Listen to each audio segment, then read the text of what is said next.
Okay, hello, and welcome to the latest episode of the Age of Digital Learning. I'm Kevin Hogan. I'm glad you're with us today. This is episode 6 of our weekly videocast series leading up to the ASU GSV Summit, which is being held this August 9th through 11th in San Diego in person. And with each progressive week as we get closer, I can't wait to be in person with folks instead of, not that I have Zoom fatigue at all, but I'm ready to mix it up, maskless, and be out on show floors to meet and greet no other than our guest today, Jaime Casap. Jaime, welcome to the show. Thanks so much for taking the time out. Hey, Kevin. Thank you for having me. Excited to be here. So not to date ourselves, but we've been at events, both virtual and in person, over a number of years. I believe you were the man who had the first iPad I ever saw in the wild. Right. And everyone everyone huddled around and was just like, we were like cavemen with a fire, right? So yeah, if I'm anything, I'm an early adapter, right? That's right. I like getting my hands on things and figuring out how they work and what we can do with them. That's right. And I guess the last time we spoke was almost exactly a year ago, where I think I might have broken the news on my podcast series, Remote Possibilities, may it rest in peace, talking about your departure from Google after 14 years. So it's been about a minute and a half since I left last year. It feels that way anyway. So, you were one person I don't think necessarily needs an intro, but why don't you give us the latest and greatest since that minute and a half? Yeah. So just in terms of not everybody knows who I am, I was the chief education evangelist at Google for 15 years. I helped launch Google Apps for Education into the university space.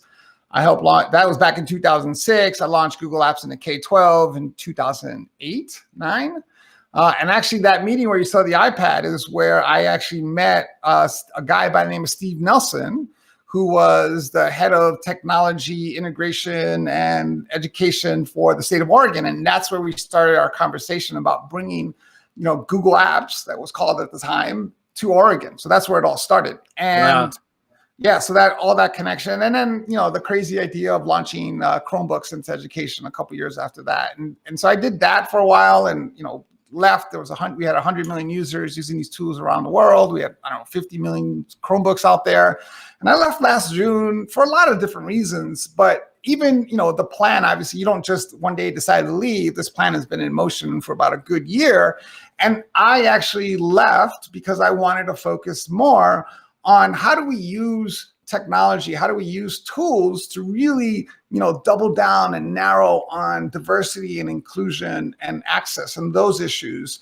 Because now that the tools were out there, we wanted to make sure that we were using them correctly. So I left to go focus on that. And then obviously all the things that happened through the pandemic and the social justice movements and all those things took place at the same time. And all this passion for education for me, and you know this, but other people might not know this, is that, I'm here talking to you because of education, right? I'm a first generation American. I was born and raised in Hell's Kitchen, New York. I grew up in poverty. I don't even like the phrase low income, right? Like, my daughter who lived in New York for a long time when she started her career, she was low income. My ass grew up poor, completely different experience. and that the reason I get to talk to you, even though I grew up in that, American and in poverty and violence and all these things, is because of education. And so that's what I'm excited about in terms of what we could do with technology to level the playing field, to really focus on equity and diversity and inclusion, because those are the most important things that we can do in education right now. Well, that's great, and I don't want you to spoil your talk coming up to the summit in August, but I suspect some of those ingredients will be in that. But first, talk a little bit about your history with the summit. I know that you've been going to that for several years. Give us a little kind of a lowdown there. You've also been awarded, I think, an Innovator of Color from them a number of years ago. So just kind of give us your relationship with those guys. Yeah. So I heard of, I live in Phoenix right now. By the way, I'm in Sedona. This is my get out of the heat place during the summer in Phoenix. And it's not my place to just, rent a random place up here for a couple months in the summer. But I live in Phoenix and heard about this event taking place on the ASU campus. And as an ASU alum and connected to Michael Crow and the folks on the leadership team there. I heard about this event, so I went. And the first event was actually at Sky Song in a conference room, right? Like that was the first, like one conference room, one big conference room. And I had shown up, someone knew who I was and said, hey, will you sit on a panel? So I sat on a panel. So I was part of the first event. And then I've been going to every event ever since. I, for a long time, disliked the idea of moving it to San Diego because I liked the idea of it being in Phoenix because it was like the only place, the only event that I could go to that was in my hometown where I could drive to every day. But okay, it got bigger, it got giant, and couldn't handle it in the conference room at Sky Song any longer, right? So we had to grow. The reason I got more involved is we were in Dubai a couple of weeks ago, but I've gotten to know Deborah over the years. And what I loved about Deborah was that at the beginning, when I started attending these events, I'd give out feedback. I'm like, oh, this doesn't work, but this, we need more of this. And Deborah's like, all right, sit on our advisory board. I'm like, okay, cool. So what I love about Deborah is that she's like, oh, you see a problem? Come help me fix it, right? And so I've been involved with her and other projects and this whole idea of what we can do for years. And I know that that's what we're trying to do, is to continue grow it and expand it and really focus on some of the core issues in education and coming up with solutions for those. So one of the things I've noticed in the conversations I've been having, and it kind of goes back to what you were talking about in terms of inclusion, some really amazing conversations with some startup founders,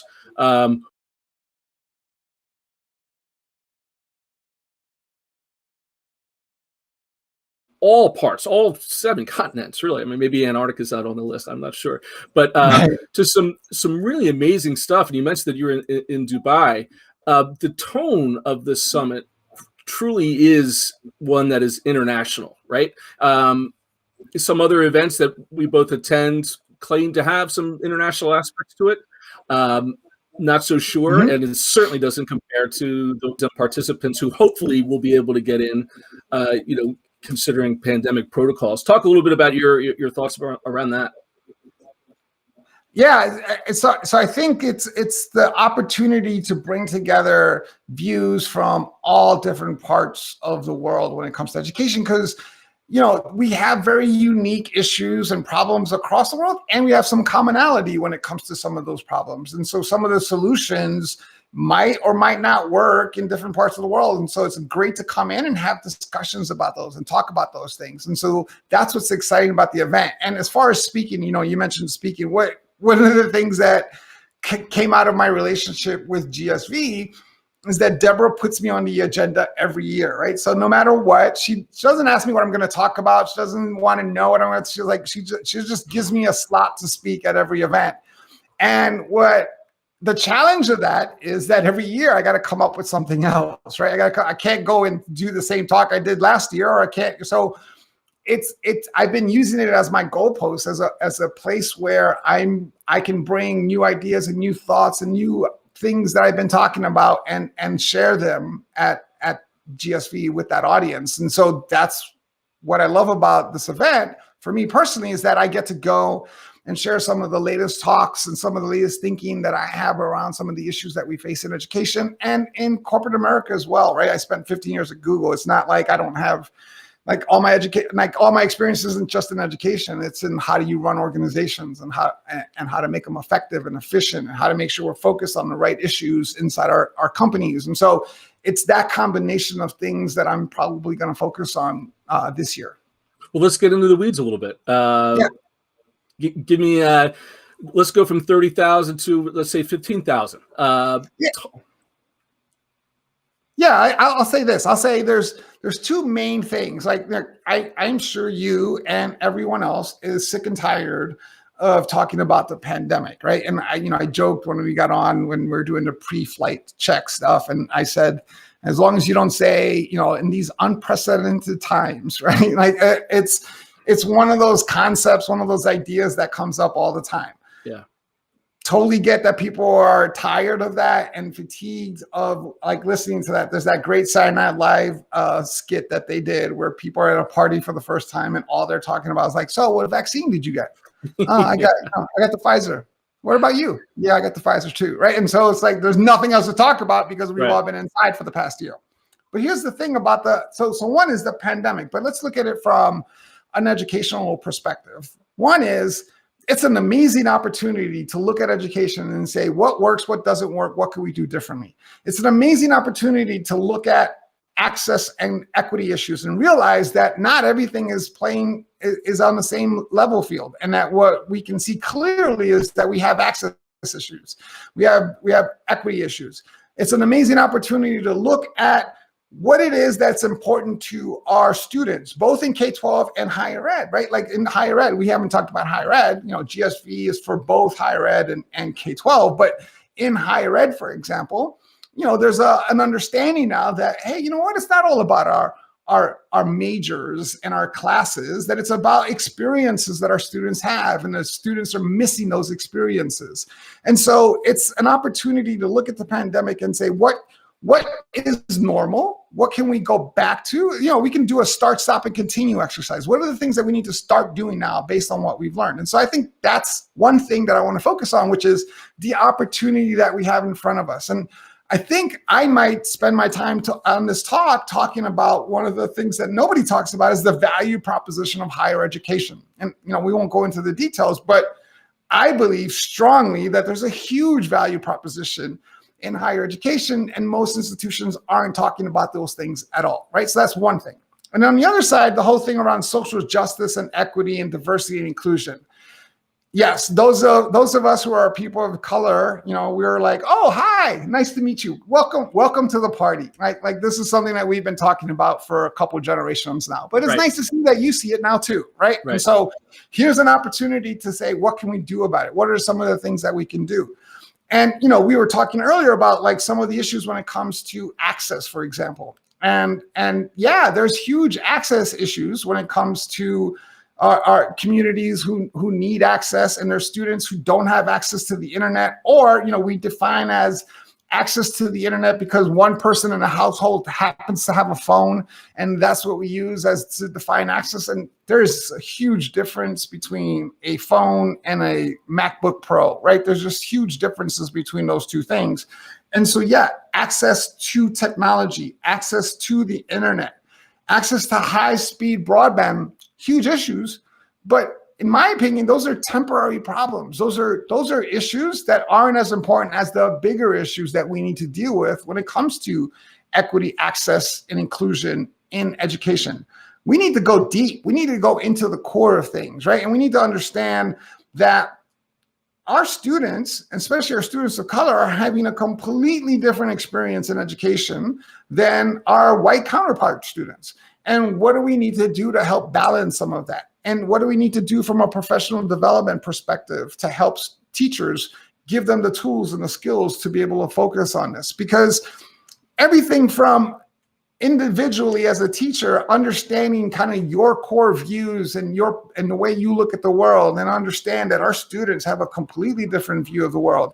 And then how do we be okay in our spaces where students can be vulnerable and teachers can be vulnerable, and having real conversations about equity and race and issues and structural racism and all these things that we really need to talk about. That we're not even talking about that. And I think that's the core thing that we need to focus on. Yeah. And to your point, I mean, these were issues that were there before the pandemic, right? I mean, and if nothing else, this current situation has maybe highlighted them, brought them to the forefront.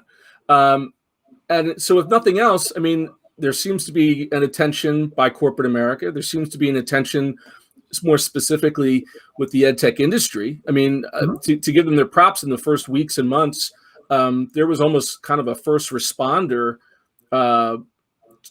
situation where, Google opens it up for free, right? Microsoft Teams opens it up for free. The curriculum is out there for free. And the attempt was to just get kids connected. Now, there are still 3 million that never did after 18 months. What do you think needs to take place now that there is that attention? And there might be some, I think they are sincere attempts to try to actually solve this problem. I suspect you may think that it might not be going in the direction it should in terms of getting that done. Talk a little bit about that. Yeah, so I think let's recognize and appreciate the effort that people have been putting into these issues. Absolutely. Making sure that a Latino student in South Phoenix has a machine that can connect that student to the internet at a high capacity, high capability, so that that student can have access to all the world's information. Absolutely work that we need to do to make sure we get right. Now, the next thing is, are we teaching those students the digital skills that they need to do something with it, right? Mm-hmm. Are we focused on making sure that they understand how to vet information and make sense of information? Just having access doesn't do anything, right? Just being able to get online isn't the problem. The problem is being able to help our students understand and define how to use that information, right? You've heard this 1,000 times already, so you're probably sick of it, but this idea that, the thing I get quoted on all the time, what problem do you want to solve? Asking our students, instead of what do you want to be when you grow up, what problem do you want to solve? Well, the second question of that is, how do you want to solve that problem? How do you want to take your gifts, your talents, and your experiences and solve that problem? And then the third question, and this is where it comes in, is what do you need to know to solve that problem? What are the knowledge, the skills, and the abilities that we need to do, that you need to have to solve that problem? And how do you start building those knowledge, skills, and abilities? And having access is step number one, right? Step number one is having access to the technology and the internet and those things. And then we have to be able to help our students understand, well, how to look for information and make sense of information to learn, right? I think that the ability to learn is the most critical, fundamental thing that we can focus on out of the pandemic. How do we teach our kids how to learn? Not how to study or outline a textbook or, how to take a test, but this idea that it starts with this mindset, right? Which is, I don't know how to do something. Where can I go learn how to do it? And how do I know whether I know how to do it or not, right? And that all has to be in its own little ecosystem. And so that is an important element. And all of us, not just kids, not just all of us need to go through this process. It changes your mindset, right? So adults, very creative adult people say to me, I'm not very creative. You're very creative. Or they'll say, I'll hear educators say, you know what? I'm just not tech savvy. I'm just not good with technology. My response to these college educated, sometimes PhD educated folks, some of them, multimillionaires, and this is why I don't have a lot of friends. My response is, no, you've chosen not to be creative. You've chosen not to be good at technology, because everything that you need to be good at these things is out there if you know how to use the tools to learn how to do these things, right? Yeah. And so for me, as an example, it changes language, right? I don't say I'm a bad cook. I don't say I'm a bad cook. I say I've chosen not to be a good cook, because that's a choice that I've made. Could I be a good cook? Sure. Could I be a Michelin 4-star chef in a restaurant in Beverly Hills? Probably not.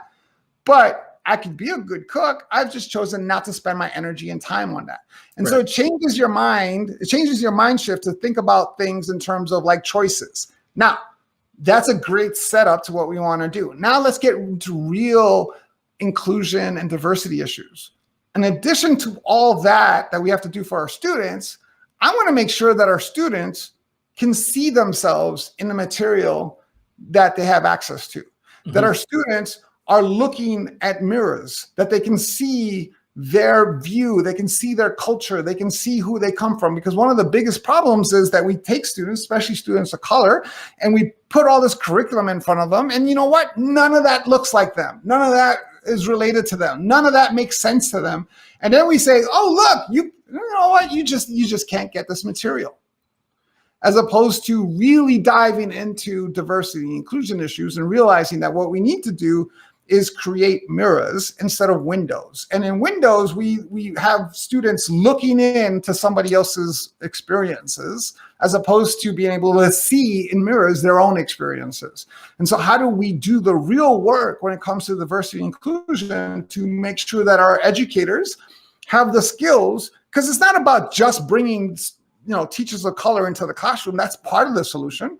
But it's also about taking the educators that we have now in our schools and being able to have them have the skills so that they can learn how to be more inclusive. They can learn how to bring out more ideas and more thoughts from our students so that they can reflect back on what their experiences are and appreciate those experiences. And so that's what I mean by diving deeper into this issue. It's not just about, does my student have access to a computer? It's, does my student feel inclusive, included? Does my student feel like they matter? All right, let's use those metrics. So how do you take these concepts? Like, I mean, this is kind of an esoteric sort of conversation that we're having, and apply it to what may be one of the most antiquated institutions, which is a school district and a school board. There's 15,000 of them. Each have different politics. Each have different, levels of poverty, or they're rich, they're poor. How do we take these concepts and apply them and standardize them? And we'll just focus on the U.S., on the U.S. public education system. Right. So it's almost like when we should, for disclosure, we never talked about questions or what we were going to talk about. We're just like, let's just get online and talk, right? So there's no script here, but you set something up. That reason I say is because you set something up, because I left Google and you should all go subscribe to my YouTube channel, because I'm going to be creating a whole bunch of new videos and actually filming some of this right now to include in some of those videos. And I'm going to be talking about a lot of these issues in those videos. But one of the things that I said in my last YouTube video was, the question I got when I left Google was, what's next? What's the next thing? And the last video that I made almost a year ago, 11 months ago, was, there is no next thing. There is not one thing. I think I'm modeling the future of work, which is like 10 things. It's 10 projects. And it's an answer to the question that I get all the time in almost every presentation. And there's an element of this in the question that you're asking, which is, how do you deal with resistance to change, right? Like, how do you deal with the resistance? And one of the reasons I left Google is because the answer to me is, I have no idea, because I'm too busy working with people that want to change, right? And so what I'm doing now is I'm going out and finding projects and finding solutions and finding ideas that I think are that answer to, I'm only working with people that want to do things differently and change. And so one of those projects is with an organization that my friend started, and I'm a partner with it, is an organization called Never Whisper Justice. And what they've done is they've created some professional development material focused around social justice issues, focused around competencies, cultural competencies that our educators can do. And the team's coming here in a couple hours, and we're going to do some more filming around these ideas, because what we want to be able to do is provide, to your point, the scaffolding that educators need to be able to do this work. And we're trying to do it in a modern way. So it's not just you listening to me for 45 minutes talking into a camera, right?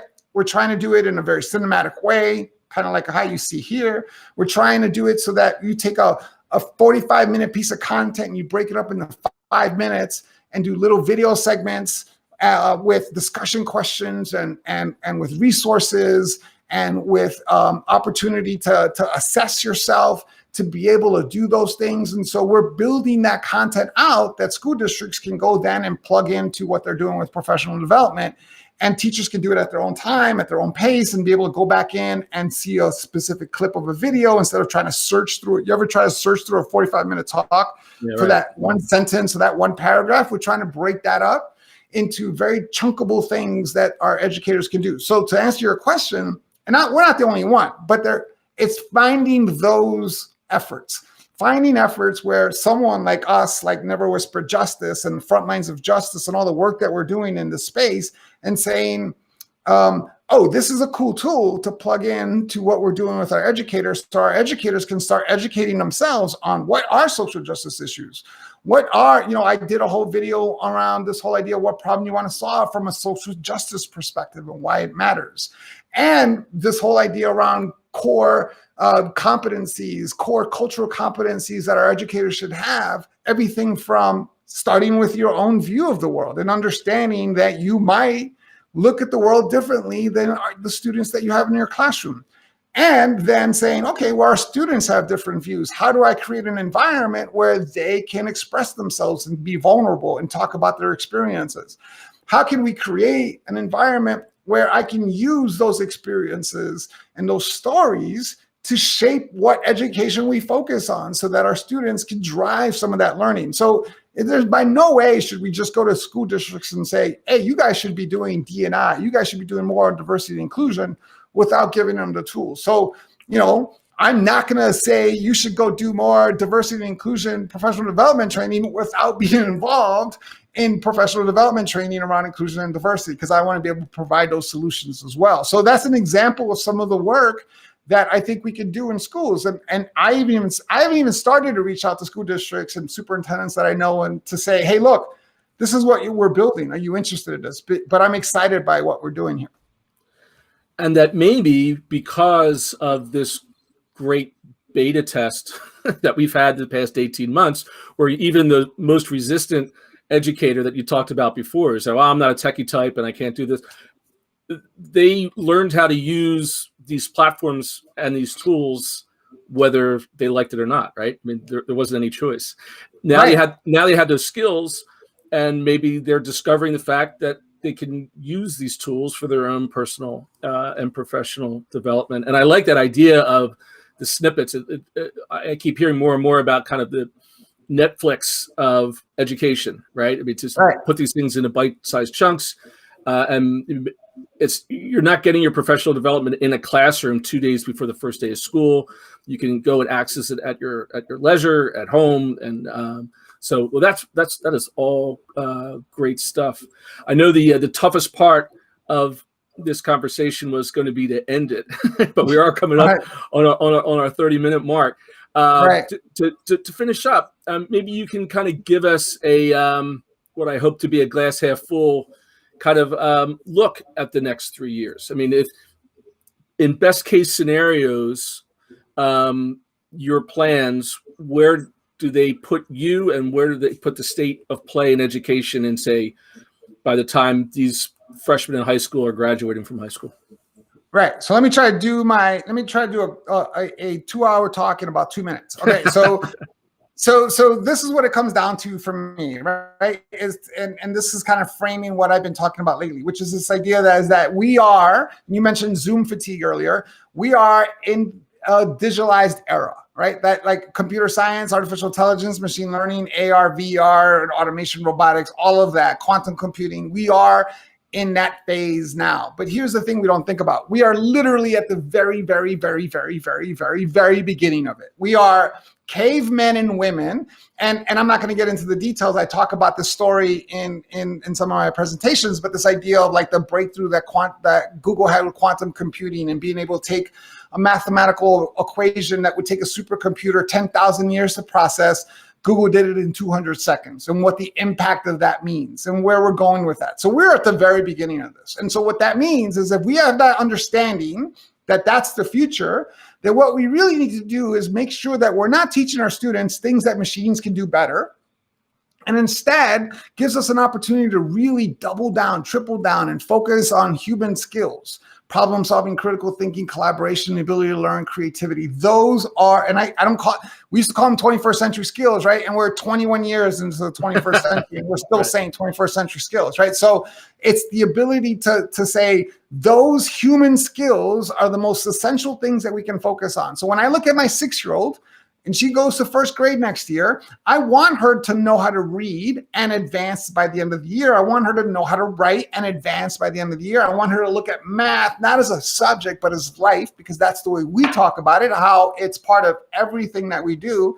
And then the rest of it, I couldn't care less what subjects she learns. If she wants to study the ancient history of shoelaces in ancient China, that's great. If she wants to study like where, light comes from and what a light year is, and go do that. I could care less what subjects are, as long as my kid is learning in those subjects problem solving, critical thinking, collaboration, the ability to learn, creativity. Those are the most essential things. And so what I think the future of the next 3 years is this recognition that that's where we're headed. And that what we need to do is double down on human skills. And the truth is that more than any other subject, this idea of human skills are the most fun to work on, because you never master them. You never get good at them, right? Like, if you want to trigger me, call them soft skills. They're not soft. They are. I'm 53. I haven't touched the mastery of any of those. And so if we can focus on that, I think education can take our society to the next level. That's good stuff. That was 2 hours and 2.5 minutes. That's pretty good. And I hope I warmed you up to get you going for your in-person I'm ready to go for event. another hour now, and now you're cutting me off. Now I'm going to just sit here and talk to myself for an hour. Well, just keep your powder dry for San Diego, man. That's going to be that's the next step. So and it's coming up quicker than you can say boo. And right? I will be there. I will be there in the flesh. So it'll be fun to be there. Yeah, me too. So without a mask, and look forward to it. And thanks again for your insights here. My brain is full. But I'll take this for more ammunition for the next couple of weeks. So thanks again, and thanks everybody for watching. And be sure to click around every Wednesday at 2 p.m. Eastern Standard Time for the Age of Digital Learning. I'm Kevin Hogan, and thanks for watching.